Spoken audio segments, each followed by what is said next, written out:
Hey you guys, today I'm gonna fill my vanilla berry cake. This is such a delicious, fresh take on a cake.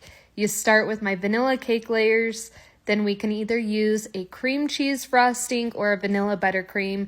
Today I'm using a cream cheese frosting as well as a homemade whipped cream with my raspberry puree and then a layer of fresh berries. So for this cake, I start with my frozen cake layers that I froze overnight, and then I glue that down to my cake board with a layer of frosting. That way the cake doesn't wiggle throughout the process. Then I start with my cream cheese frosting, making a barrier with that, add my raspberry puree, the homemade whipped cream, and then add another cake layer and do that layer with just my cream cheese frosting and then some fresh berries.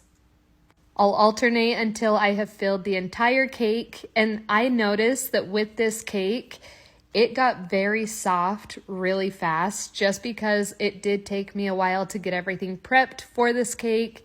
And that simple syrup that I've been testing really does soften up those cake layers really fast. And so you'll notice that I'm taking my time a lot more in this video while I'm going over and doing this crumb coat. After I was done filling that cake, I went along the sides and the top of the cake to apply a thin layer of frosting, which is considered my crumb coat, just to contain all of those crumbs, especially because this cake was a lot softer than I usually use when I'm decorating a cake.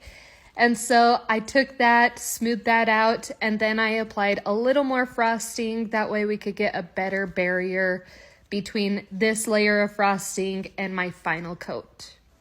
After I was done smoothing out that frosting, I took my small offset spatula, trimmed off that excess crown of frosting around the top, put it in the freezer, and now I'm ready to decorate. So come back for part 2 in just a little bit to see how I finish the cake.